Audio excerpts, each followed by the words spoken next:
हाँ भी पाकिस्तानी हो, खुश हो यार इतनी खुशी बाबर आजम की मैच जीतने से भी ज्यादा हम फैंस को भाई बाबर आजम की सेंचुरी की खुशी है।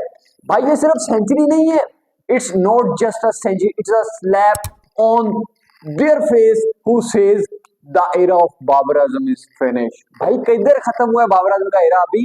भाई अभी तो स्टार्ट हुआ है, our king is back, just back हुआ है भाई। भाई भाई पूरी की पूरी ट्राई सीरीज का मजा आ गया, लिटरली ट्राई सीरीज का मजा आ गया। बाबर आजम ने भिगो भिगो के थप्पड़ सीध किया अपने हेटर्स के मुंह पे और उनकी एक मरतबा बोलती बंद करवा दी है सेंचुरी स्कोर करके। भाई साहब सिर्फ अपनी सेंचुरी की उसको फिक्र नहीं थी, उसको ये भी थी कि मेरी सेंचुरी के साथ साथ मोहम्मद रिजवान की भी हाफ सेंचुरी हो जाए, वो भी उसने करवाई। अगर वो चाहता तो अपनी सेंचुरी के बाद दो चार छक्के लगा के भाई मैच को खत्म कर सकता था, लेकिन नहीं, उसने स्ट्राइक रोटेट किया, उसने बॉलें डॉट की सिर्फ और सिर्फ मोहम्मद रिजवान के लिए। इसे कहते हैं दोस्ती भाई, इसे कहते हैं भाईचारा। अगर रियल लाइफ में देखना हो तो बाबर रिजवान को जाके चेक करो, उस बंदे ने कहा ठीक है मेरा स्ट्राइक रेट कम हो रहा है, कोई इशू नहीं है, मेरी सेंचुरी हो गई है। उसके बाद अब मोहम्मद रिजवान की भी हाफ सेंचुरी हो गई, मोहम्मद रिजवान ने भी अपनी हाफ सेंचुरी कर दी है। भाई ये सिर्फ, मैं हमेशा की तरह यही कहूंगा कि ये सिर्फ एक जस्ट सिंगल सेंचुरी नहीं है भाई, ये थप्पड़ है उनके मुंह पर।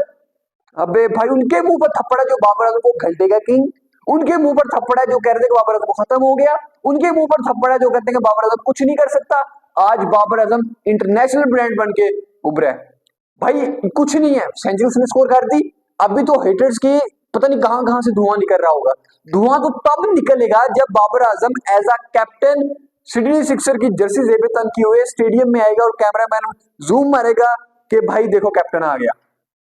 तब भाई हेटर्स का जहां जहां से धुआं निकलेगा, आई कांट एक्सप्लेन। लेकिन बाबर आजम की सेंचुरी एक मरतबा फिर प्रूव करती है कि भाई जब शेर दो कदम पीछे लेता है तो झपटने के लिए तैयार हो जाता है। तो अमेजिंग, लिटरली मजा आ गया। इतनी खुशी मैच जीतने की नहीं है जितनी खुशी हमें बाबर आजम की सेंचुरी की है। भाई सफे मातम बिछ गया है, उसके जो हेटर्स है ना उनके घर तो सफे मातम बिछ गया है। और अब मेरे ख्याल से उनका ब्लॉग भी नहीं आएगा एक दो दिन, तो अभी थोड़ी तसल्ली हो जाएगी।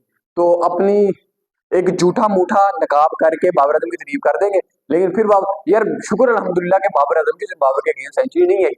मैं तो शुरू दिन से लिटरली मैं ये दुआ कर रहा था कि यार अगर श्रीलंका के अगेंस्ट उसकी सेंचुरी नहीं है, नहीं बेशक जिम्बाब्वे के अगेंस्ट उसकी सेंचुरी ना आई, अगर खुदा ना खासा जिम्बाब्वे के अगेंस्ट सेंचुरी आ गई तो भाई ये हेटर्स फिर जीना हराम कर देंगे, लिटरली जीना हराम कर देंगे।